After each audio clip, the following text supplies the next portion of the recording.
Est-ce que nous pouvons donner des acclamations? Des acclamations pour notre Dieu. Merci, cher Saint-Esprit. Merci pour ta présence. Gloire. 2 Corinthiens, le chapitre 4, des versets 3 jusqu'au verset 5. Frères et sœurs, nous avons commencé depuis le début de ce mois de novembre un séminaire qui porte sur quelque chose qui est cher à la communauté missionnaire Regina Pacis. C'est le mystère de la paix en Dieu. Bâtir la culture de la paix. Et donc nous allons explorer un couloir éminent de la vie en Dieu. Un couloir si éminent que le Christ en a fait une béatitude. En Matthieu le chapitre 5, le verset 9, il dit: heureux les artisans de paix, ils seront appelés fils de Dieu. La mystique de la paix comme un couloir pour parvenir à l'union à Dieu. Waouh! C'est ce couloir que nous voulons explorer. Au cours de ce séminaire, et vu les nombreuses activités de la communauté, je voudrais d'abord m'excuser pour ceux qui nous suivent, qui sont connectés, qui nous suivent en ligne et qui ont été dans l'attente de cette conférence. M'excuser auprès d'eux. On a de nombreuses activités ces derniers temps qui ne nous ont pas laissé le temps d'être là. Et aujourd'hui, nous sortons d'une activité qui nous a complètement écrasés. Mais on va donner une introduction à tout cela. Et je pense que dans les 2 dimanches qui suivent, nous allons essayer d'arriver au terme de ce séminaire en partageant le maximum de ce que nous ressentons et de ce que nous vivons concernant ce couloir important de notre vie communautaire, promouvoir la culture de la paix. Je voudrais partir de cette parole de l'apôtre Paul. Vous savez que Paul a signé la plupart de ses lettres en commençant par annoncer le Dieu de paix. La plupart des lettres de Paul ont cette mention spécifique que Paul commence toujours par adresser une salutation et à formuler un vœu de paix. Cela est très important pour Paul. Ce qui veut dire que ça va être certainement important pour nous aussi. Alors je commence par 2 Corinthiens le chapitre 4, les versets 3 à 5. Paul parle de son évangile.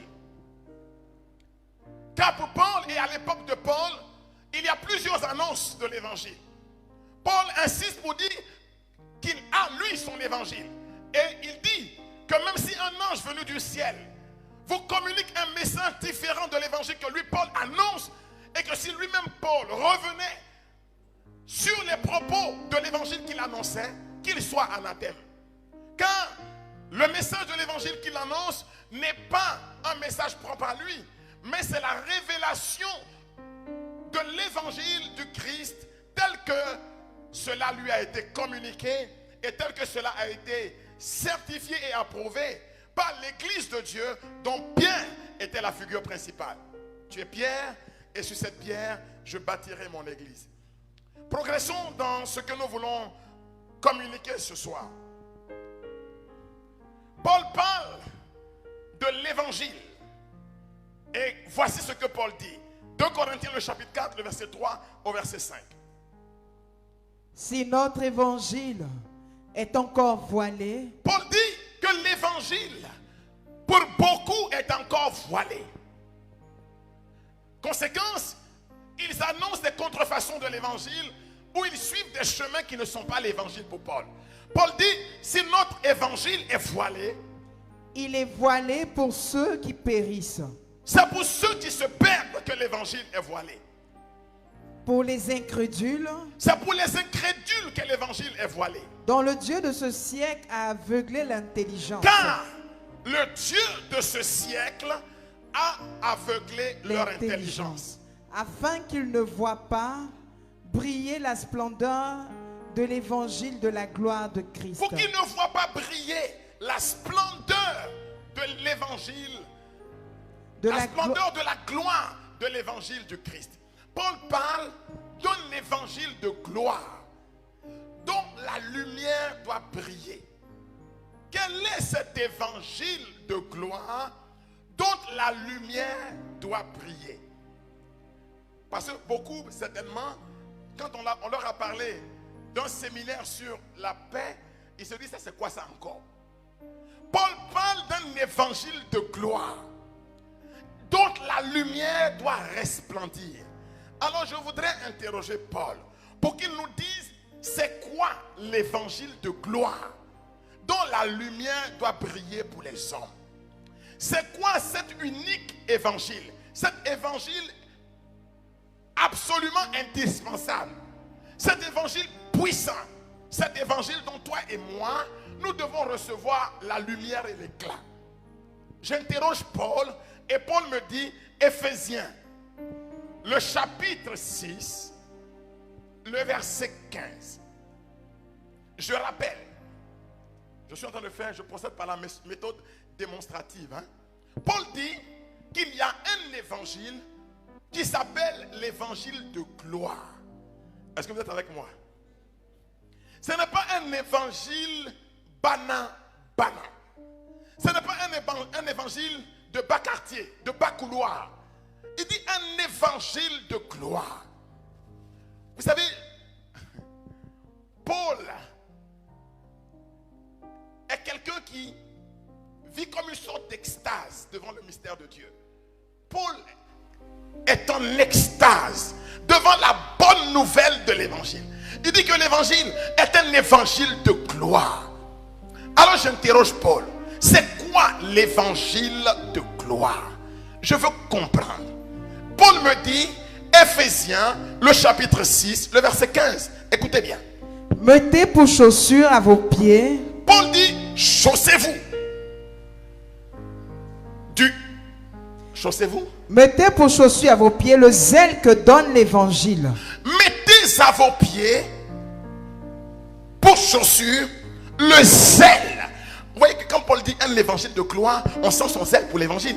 Mais c'est quoi cet évangile de gloire? Il dit mettez pour chaussure le zèle que donne l'évangile. Que donne l'évangile de paix. Que donne l'évangile de paix. Que donne l'évangile de paix. Que donne l'évangile de paix. Que donne l'évangile de paix. C'est quoi l'évangile de gloire pour Paul? C'est l'évangile de paix.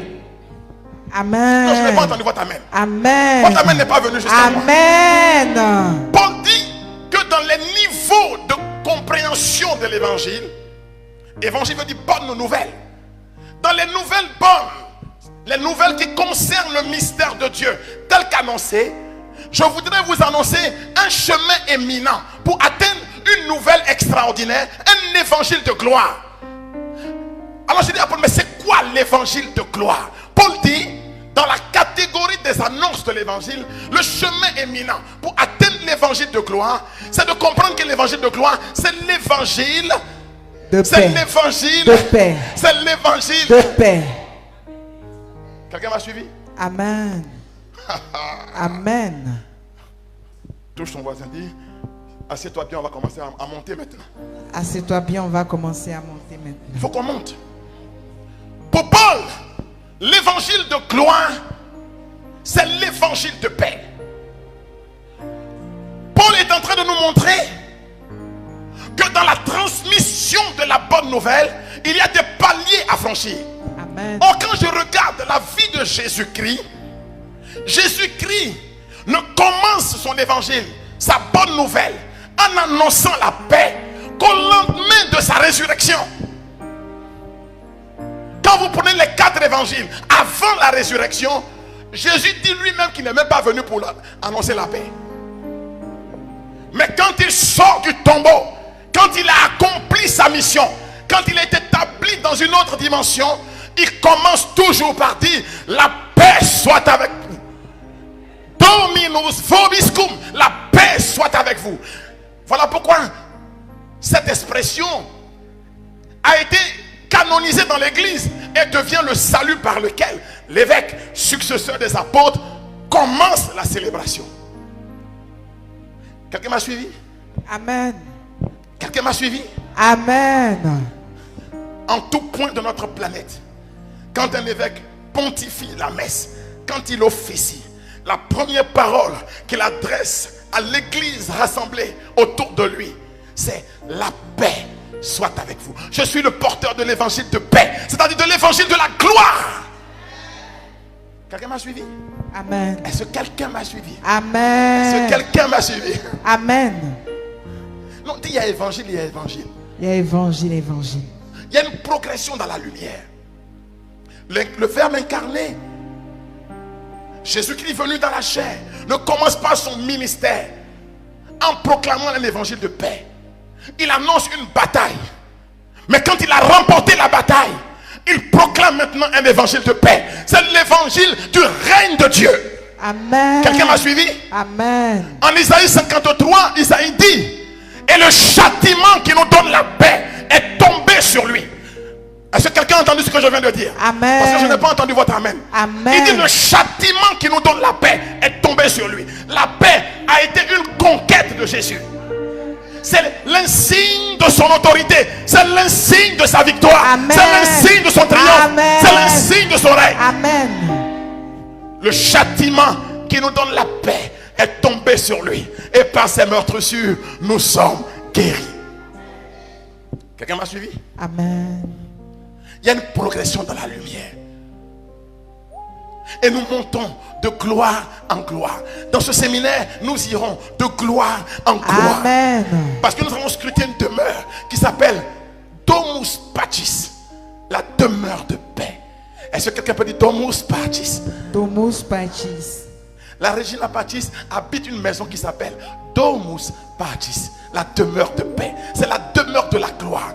C'est un Domus Aurea, une demeure de gloire, une demeure de lumière. Oh. Est-ce que quelqu'un me suit? Amen. Oh oh. Est-ce que vous êtes avec moi? Paul dit: je n'ai pas honte de l'évangile, car l'évangile est la puissance dont Dieu se sert pour le salut de quiconque croit. Romains 1, 16. L'évangile est la puissance dont Dieu se sert. Mais quel est cet évangile qui est la puissance dont Dieu se sert? Paul dit: c'est l'évangile de la gloire. 2 Corinthiens 4, 3 à 5. Et Paul dit: cet évangile de la gloire, c'est l'évangile de paix. Est-ce que vous êtes avec moi-même? Est-ce que vous naviguez sur le bon réseau? Est-ce que vous êtes connecté à la bonne source? Est-ce que vous sentez venir la chose? Non, parce qu'on ne peut pas. Le Domus Pacis n'est pas la demeure des commençants. Ce n'est pas la demeure des progressants. C'est la demeure des parfaits. C'est le 3e niveau dans la montée vers Dieu. Quelqu'un a compris ça? Amen. Oh oh. Et c'est une puissance. Ne monte pas là-bas quelqu'un qui n'a pas été pris dans l'onction de la gloire de Dieu. Regardez quelque chose. En Jean au chapitre 1er, le verset 12, écoutez bien ce que dit Jésus. Que dit Jésus? Jean chapitre 1er, le verset 12. Utilisez votre téléphone portable pour aller un peu lire la Bible, regarder toutes sortes de choses.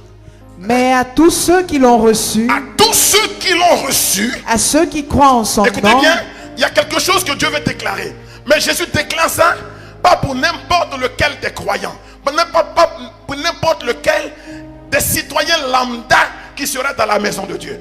Il dit qu'il y a un caractère, une caractéristique propre pour ceux qui ont reçu le Christ. À tous ceux qui l'ont reçu. Donc, première chose, le recevoir. Ensuite, à tous ceux qui croient en son nom. La deuxième chose, il dit en ceux qui croient en son nom. Il faut d'abord le recevoir. Il faut croire en son nom. Qu'est-ce qu'il a fait? Elle a donné le pouvoir. Dieu a fait un don. Elle a donné le pouvoir. Ce don, c'est un pouvoir. Le pouvoir de devenir. Le pouvoir de devenir enfant de Dieu. Le pouvoir de devenir. Ça veut dire qu'ils n'étaient pas, ils le deviennent. Le devenir ici, c'est un pouvoir. C'est une manifestation de la puissance de Dieu. Le pouvoir de devenir quoi? Enfant de Dieu. Le pouvoir de devenir quoi? Enfant de Dieu. Devenir enfant de Dieu, c'est un pouvoir concédé par Dieu. Jean 1,12. Est-ce que quelqu'un peut dire 1,12? 1,12. Est-ce que quelqu'un peut dire 1,12? 1,12. Mettez en face de 1,12 Matthieu 5,9. Heureux les artisans de paix. Heureux les artisans de paix. Car le royaume des cieux. Non, heureux les artisans de paix. Ils seront appelés. Ils seront appelés. Jean 1,12. À ceux qui l'ont reçu, à ceux qui croient en son nom, il a député un pouvoir. Le pouvoir de devenir. Et ils deviennent quoi? Enfants de Dieu. Or, les artisans de paix, c'est eux-là qu'on appelle les fils de Dieu. Donc, les fils de Dieu, les artisans de paix, c'est ceux qui l'ont reçu et qui croient en son nom. Amen. Et à qui il a député le pouvoir. Amen. Je n'ai pas entendu ton amen. Amen. Je n'ai pas entendu ton amen. Amen. Je procède vers la loi de la démonstration. Est-ce que quelqu'un me suit? Amen.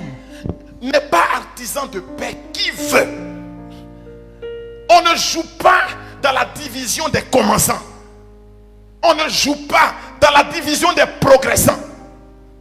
Là maintenant, on cherche à atteindre le sommet. Quelqu'un m'a suivi? Amen.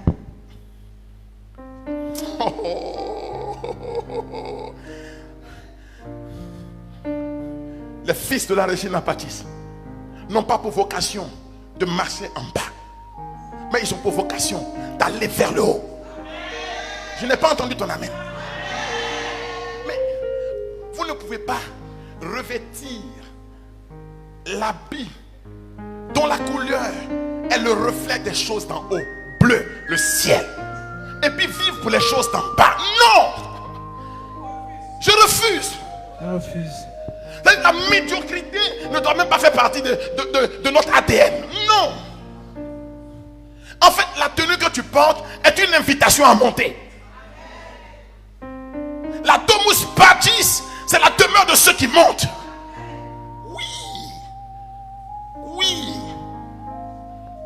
Voilà pourquoi quand notre mère apparaît dans la vision de l'Apocalypse, on dit une femme dans le ciel.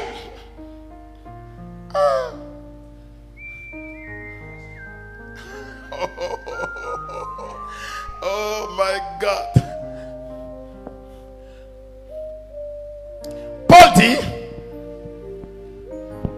notre évangile, c'est l'évangile de la gloire.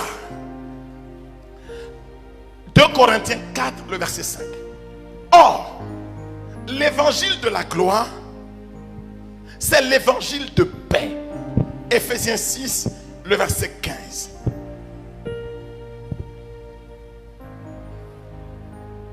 Et la paix, qu'est-ce que c'est?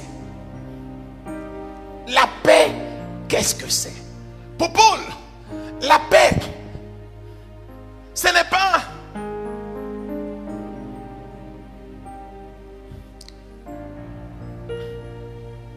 un sentiment. C'est plus que cela. Il dit la paix est une demeure. Écoutez bien ce que dit Paul dans le psaume, non pardon, en 2 Corinthiens 5, du verset 17 au verset 18. Nous prenons plutôt d'abord Philippiens 4, 7. Et puis on reviendra. Philippiens 4, le verset 7.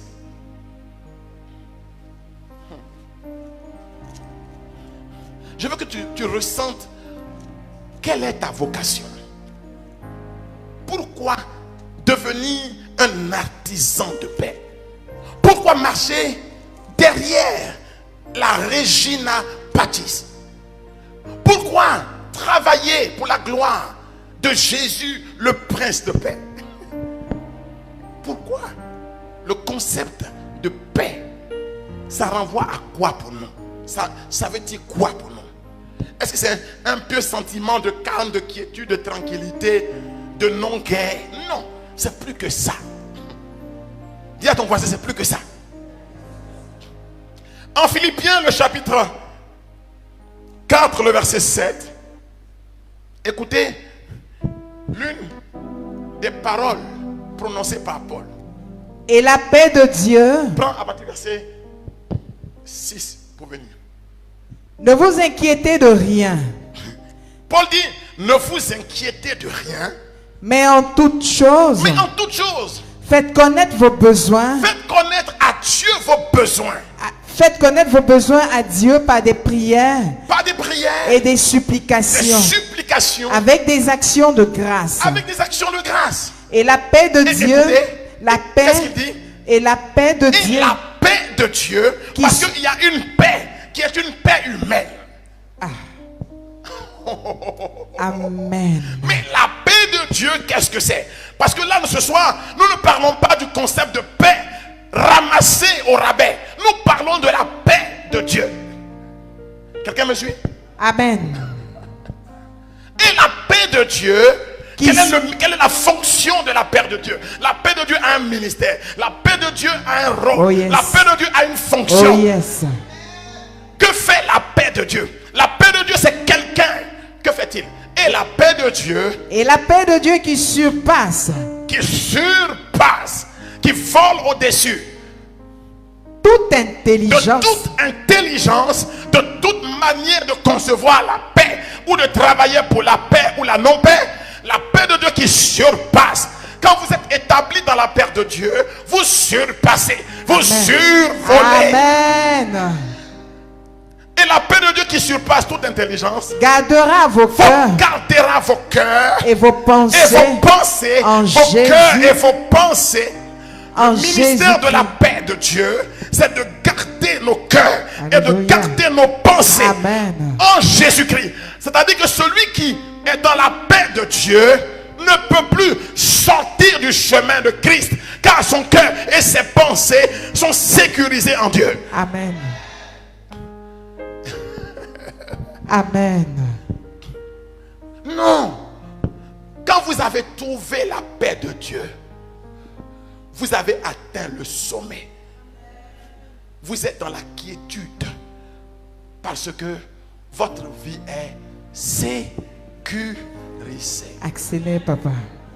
Votre amen n'est pas venu jusqu'à là. Amen. Pourquoi faut-il rechercher la paix de Dieu? Parce que la paix de Dieu a le pouvoir de garder mon cœur. La paix de Dieu est une custode. La paix de Dieu est un écrin, un boîtier. La paix de Dieu est une tour fortifiée. Quand je suis établi dans la paix de Dieu, rien ne peut ébranler ma vie, car mon cœur et mes pensées sont en lui. Amen. Oui. La paix de Dieu, ce n'est pas une chose banale. Journée de la paix, wow. C'est quoi la paix de Dieu? C'est quoi la paix que le monde devait rechercher? C'est quoi la paix? Et pourquoi est-il urgent? Pourquoi la paix est une, comme dit Jean-Paul II, pourquoi la paix fait partie des missions urgentes de l'Église? Oui.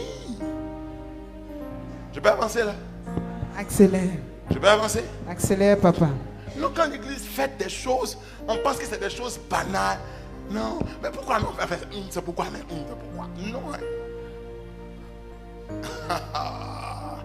Là, on est dans une autre dimension. Là. Quelqu'un me suit? La mystique de la paix. La paix, un couloir pour rencontrer Dieu. Oui, un chemin. Je peux avancer? La paix de Dieu, qui surpasse toute ce intelligence, n'est pas la paix comprise par les hommes. C'est Dieu qui en donne l'intelligence. Parce que c'est un niveau de compréhension qui surpasse l'intelligence dans sa forme humaine. Il faut une étincelle de l'esprit pour la comprendre, cette paix-là. Il faut que Dieu nous y aide. Il faut que Dieu nous fasse y entrer. Car c'est un pouvoir. À tous ceux qui l'ont reçu, il faut d'abord le recevoir. Et qui croient en son nom, il faut d'abord croire en son nom. Il a donné, c'est un don qu'il concède. Le pouvoir, un pouvoir de devenir enfant de Dieu. Or, heureux les artisans de paix, c'est ceux-là qui sont appelés fils de Dieu. Quand vous n'êtes pas dans ce couloir, vous n'avez pas la certitude d'être fils de Dieu. Vous êtes un sympathisant de la maison de Dieu. Vous savez, on peut être dans toutes choses, il y a des sympathisants. Il y a les fan clubs. Je ne veux pas que tu sois un sympathisant. Je veux que tu aies revêtu l'identité de fils de Dieu. Chaque fois que tu travailles pour la non-paix, tu as renié ton identité. Mais chaque fois que tu travailles pour la paix, la gloire resplendissante du caractère divin est sur ta vie. Quelqu'un a compris? Je peux avancer? avance, papa. Pour Paul, la paix est une demeure. La paix, c'est un refuge. Car la paix de Dieu nous garde. Comme une maison nous garde. Comme un refuge nous garde. Voilà le ministère de la paix de Dieu. C'est de nous garder en Dieu.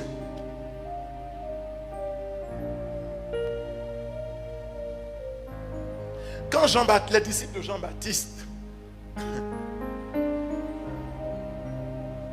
ont entendu leur maître dire en Jean 1, verset 29, voici l'agneau de Dieu, c'est lui qui enlève les péchés du monde. Les disciples de Jean-Baptiste, dont l'un s'appelle André, ils étaient deux, ils se sont mis à suivre Jésus. À tous ceux qui l'ont reçu et à ceux qui croient en son nom. Ils se mettent à suivre Jésus. Jésus s'arrête. Et puis il leur dit, que cherchez-vous? Je veux demander à tous ceux qui sont dans la maison de Dieu, à tous les fidèles qui nous suivent sur les réseaux sociaux, à tous ceux qui partent dans les évangélisations et partout là, à tous ceux qui disent qu'ils professent la foi chrétienne, que cherchez-vous? Vous cherchez quoi? Est-ce que vous cherchez le domus pacis, la demeure de paix? La paix de Dieu qui surpasse toute intelligence. Qu'est-ce que vous cherchez? Jésus était clair. Il a dit aux gens là, que cherchez-vous? Écoutez leur réponse. Jean 1, le verset 38. Jean 1, 29, on dit voici l'agneau. Ils sont derrière lui. Ils s'arrêtent. Je veux dire à quelqu'un qui m'entend que Jésus s'est arrêté pour toi ce soir. Maintenant sa question c'est, que cherchez-vous? Jésus se retourna. Il y a des gens qui disent que Jésus les a dépassés. Mais est-ce qu'ils savent qu'ils ont le pouvoir de faire en sorte qu'ils se retournent? Amen. Non, le problème ce n'est pas que Jésus nous dépasse. Le problème est-ce que tu as le pouvoir de le faire se retourner vers toi? Amen. Moi ces derniers temps, c'est ça qui me bénit. J'ai découvert dans la parole de Dieu que l'homme a reçu le pouvoir de changer les circonstances. Non, j'ai compris que nous sommes vraiment les fils de notre mère. Hein. La Vierge, sa sérénité de Cana, Jean chapitre 2 là. Jésus dit, mon heure n'est pas encore arrivée. Non, tu ne peux pas me dépasser. Non, impossible. Impossible. Elle le met en activité. Elle dit, oh, faites ce qu'il dira. Mais elle est établie dans une posture. Non. Une femme sacerdotale. Amen. Marie, une femme sacerdotale. Non. Vous savez, le sacerdoce nous met dans la posture de celui qui se tourne, qui donne face à Dieu et plaide la cause du peuple. N'est pas dans la posture sacerdotale qu'il veut. Ah non, non, non. Ah non, non, non. Bon, parenthèse, hein. Vos prêtres là, ils sont loin, hein. Ne vous amusez pas à ça, hein? Ah oui, ils sont loin. Dis à ton frère, ils sont loin. Bibliquement parlant, la posture sacerdotale te donne la qualification pour parler à Dieu au nom du peuple et d'incliner son cœur vers le désir du peuple. Ah oui, oui, elle a besoin du peuple. C'est ça. Marie voit la situation de non-paix. La situation de non-paix, c'est qu'ils n'ont plus de vin. Et le moro dit, son heure n'est pas arrivée. Comment il peut dire ça? On a le pourquoi, hein? Et le moro dit que la non-paix va rester. Impossible. Impossible. Impossible. Si elle est dans la posture de la femme sacerdotale, impossible. Oh. Plus haut placé qu'Abraham, qui a traité les dossiers de la maison de Sodome et de Gomorrhe parce que son neveu Lot y était. Et s'il y avait dit juste, le Seigneur dit, je ne détruirai pas la ville. Et pourtant, le décret du ciel, c'était que la ville va être détruite. Mais Abraham pouvait encore, connaissant la pensée du Père, négocier pour que des choses se passent. Excusez-moi, hein, j'ai mis mon téléphone sur les radars. Donc partout où il y a la zone, ça capte. Oui, c'est bien truffé de radars. Hein. Donc il faut que le domus patis, la demeure de paix, nous enveloppe. Alléluia. Amen. Marie, femme sacerdotale, se tourne vers son Père. Elle a dans son esprit la pensée du Père. Elle dit, ils n'ont plus de vin. Vous savez, la fonction sacerdotale est une fonction de médiation. C'est un ministère d'intercession. C'est devenir un pont entre Dieu et les hommes, n'est-ce pas? C'est toute la spiritualité de l'épître aux Hébreux, n'est-ce pas? Qui parle du sacerdoce. Est-ce que Jésus pouvait dépasser cette femme sacerdotale? Non. Il dit, mon heure n'est pas venue. C'est-à-dire, j'étais dépassé. Mais elle a le pouvoir de me faire revenir. Je suis là. Je veux dire à quelqu'un qui s'est senti dépassé, ce soir, il te donne le pouvoir de faire en sorte qu'il s'arrête, mais mieux, qu'il se retourne. Jean 1,38. Jésus se retourna, s'arrêta et se retourna. Et voyant qu'il le suivait, reprends ça pour qu'on écoute. Jésus se retourna. Et voyant qu'il le suivait, à tous ceux qui l'ont reçu, à tous ceux qui croient en son nom, à tous ceux qui le suivent, voyant qu'il le suivait, la question de Jésus est cash. Qu'est-ce qu'il dit? Il leur dit, que cherchez-vous? Que cherchez-vous? Alors je pose la question à nous tous ici. Quand nous venons aux assemblées de prière, que cherchons-nous? Tu cherches quoi? Les gens cherchent onction, enfant, salaire, réussite, mari, oh pauvre. Mais ils ne cherchent pas l'essentiel. L'essentiel c'est quoi? Écoutez la question, la réponse d'André. Il lui répondit, Rabbi, maître. Ce qui signifie maître, où demeures-tu? Qu'est-ce qu'ils ont dit? Où demeures-tu? Qu'est-ce qu'ils ont dit? Où demeures-tu? Ta demeure, c'est où? C'est où ta demeure? Où est le lieu de ton habitation? Et Jésus répond, venez, leur dit-il, et voyez. Et vous verrez. Ils allèrent. Venez et vous verrez. Et voyez. Venez et voyez. Qu'est-ce qu'ils doivent voir?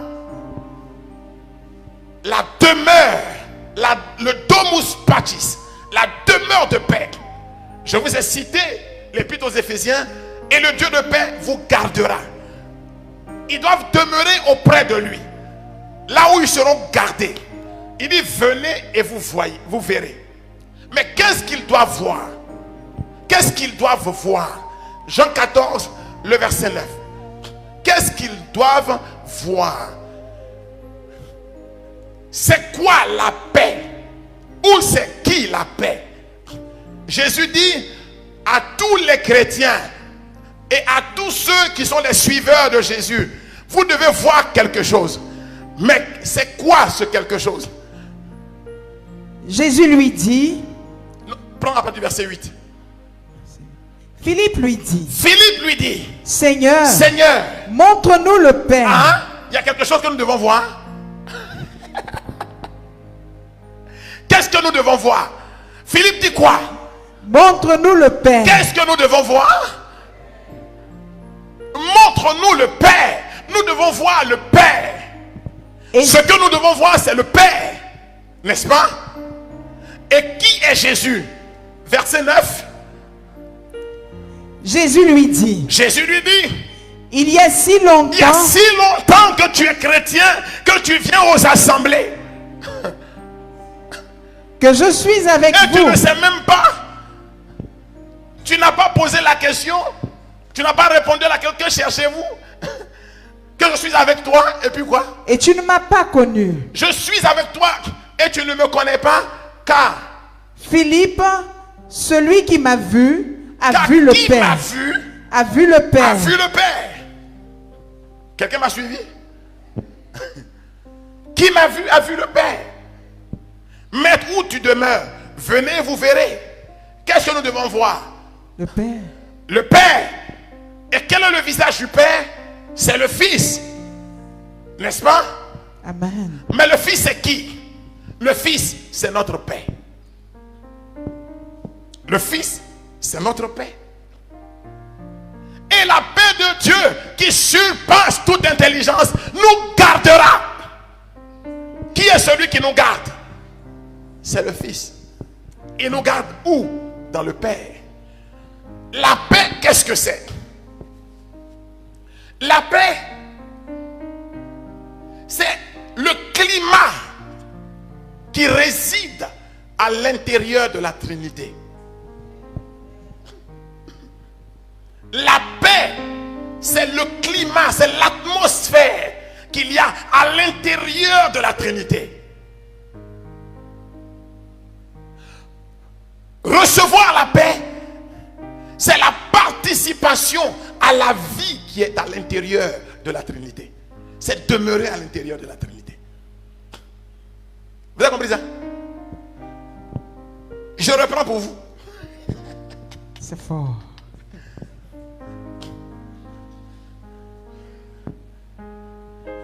Le Père aime le Fils. Le Fils aime le Père. Leur amour commun s'appelle le Saint-Esprit. N'est-ce pas? En Galates, le chapitre 5, le verset 22, Paul dit, et le fruit de l'esprit s'appelle paix. La paix, c'est donc la vie de l'esprit. Or, l'esprit, c'est la vie qui est à l'intérieur de la communion entre le Père et le Fils. Leur vie, le Père et le Fils ont une vie commune. Leur vie commune s'appelle le Saint-Esprit. Et le visage humain du Saint-Esprit, le fruit, Donc ce qu'on voit, c'est le Saint-Esprit. Puisque la paix, pardon, c'est la paix. Puisque la paix est le fruit de l'Esprit. Marcher dans le Saint-Esprit, c'est marcher dans la dimension de la paix. Amen. Quelqu'un qui est établi dans une haute dimension de la vie dans l'Esprit, il dégage une atmosphère qui s'appelle la paix. Quelqu'un a compris ça? La preuve que tu as une vie dans l'esprit, c'est que le climat, ton climat de vie s'appelle la paix. Parce que la paix, c'est le fruit de l'esprit. Or, l'esprit, c'est la relation d'amour à l'intérieur de la Trinité. Romains 5,5. L'amour de Dieu a été répandu dans nos cœurs par le Saint-Esprit. Quelqu'un m'a suivi? Amen. L'esprit, c'est l'esprit de paix. Amen. Voilà pourquoi, quand le trouble s'installe dans une relation spirituelle, dans une activité spirituelle, vous avez la preuve que ce n'est pas Dieu qui est dedans. Quelqu'un m'a suivi?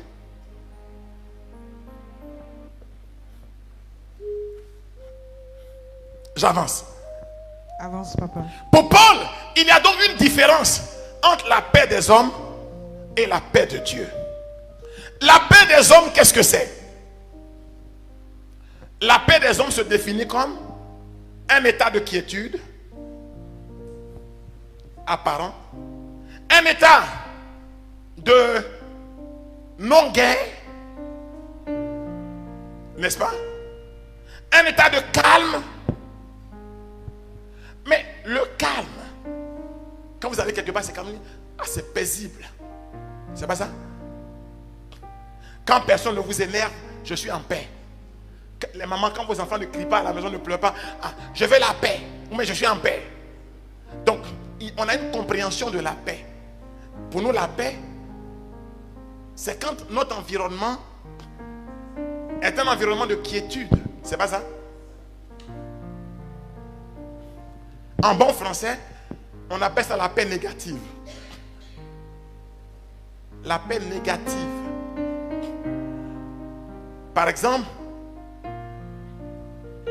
le père Raoul m'énerve, mais je ne dis rien. Donc, il y a la paix, apparemment. Je fais avec. Mais est-ce que c'est la paix? C'est une paix négative. On appelle ça, dans ton rapport, toi et père Raoul, il y a un rapport hiérarchique. C'est ton supérieur, non? On appelle ça une paix hégémonique. Vous savez, c'est la paix pour ne pas faire palabre avec l'autorité. C'est une apparence de paix. En tant que chrétienne, ça, ce n'est pas encore la paix. C'est pas parce que personne ne parle autour de toi qu'il y a la paix chez toi. Personne ne parle parce que dans la condition présente, le gars, il a sa main dans ta bouche. C'est pour ça qu'il ne parle pas. C'est la paix, mais ce n'est pas une vraie paix. Ça s'appelle une paix négative.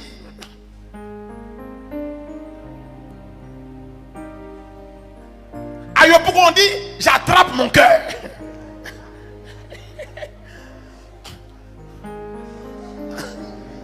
Beaucoup ont attrapé leur cœur, mais leur cœur finira par c'est suspendu maintenant. Ah non, la peur de la représailles peut mettre quelqu'un dans une posture de docilité apparente, mais cette docilité apparente n'est pas la paix. C'est une paix négative. En tant que chrétienne, c'est quoi la paix? Je veux dire que ce soit c'est une introduction. En tant que chrétien, c'est quoi la paix? Psaume 84, verset 11.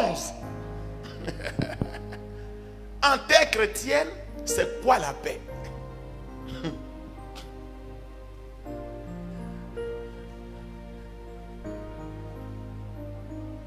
Psaume 84, le Père qui s'y trouve a prêché dessus pendant votre veillée, non?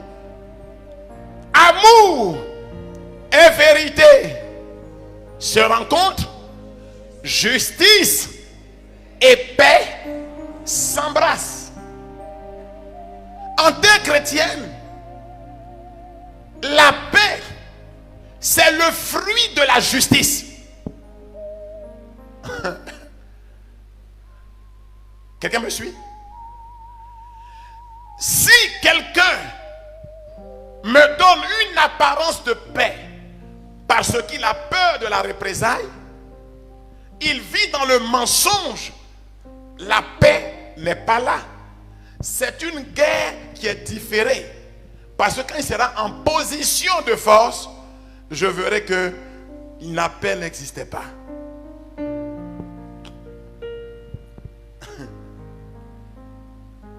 Quelqu'un me suit?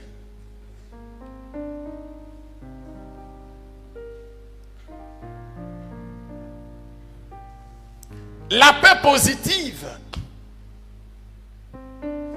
c'est le fruit de la justice.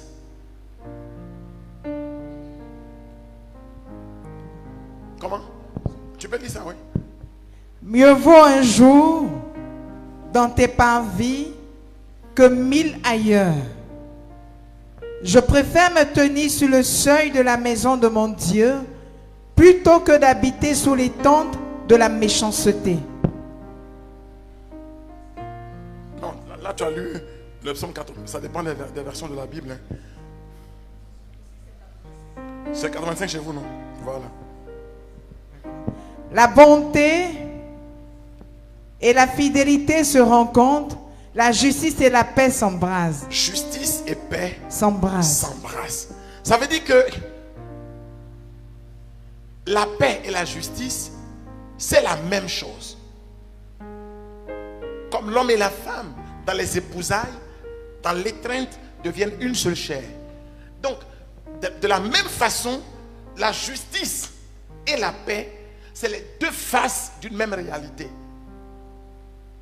Si la cause n'est pas juste, la paix qui en résulte, c'est une paix négative. Ce n'est pas la paix.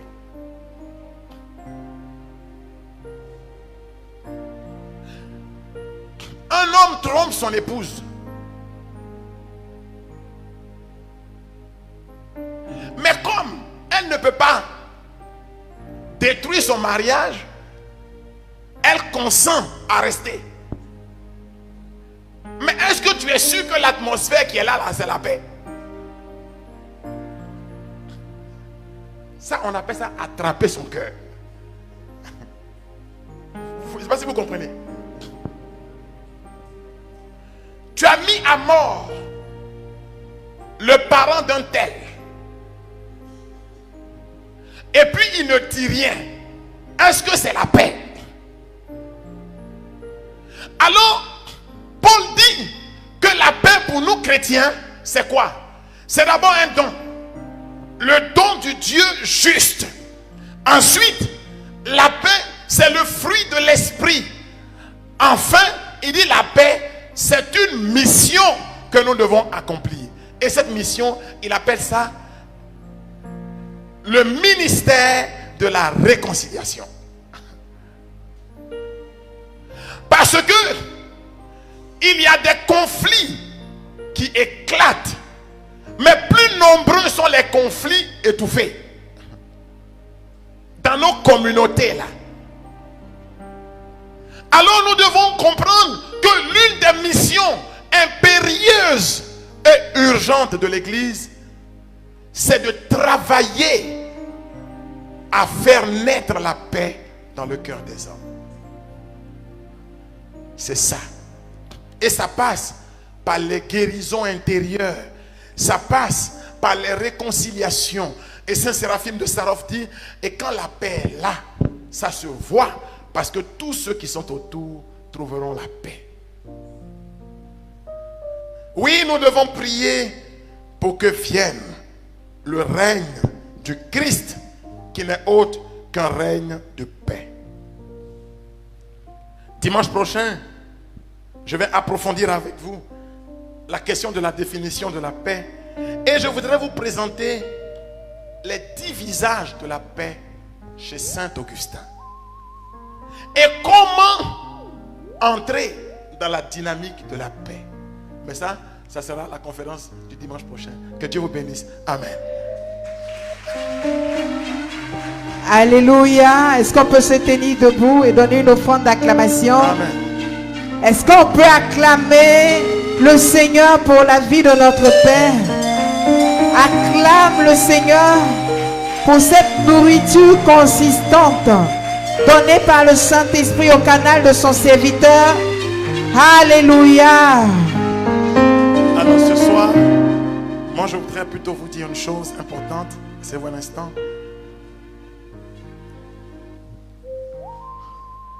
Si vous n'avez pas la paix,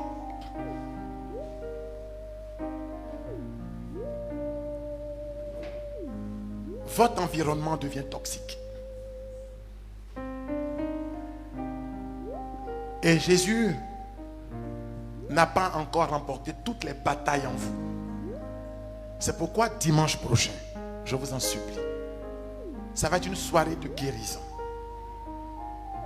De guérison de toutes les dimensions de notre être blessé. D'où s'est échappé le flux de la paix, comme l'eau s'échappe d'un vase brisé. Faites venir tous ceux qui sont troublés, malades parfois de maladies somatisées dans le corps, mais qui viennent de la non-paix dans le cœur.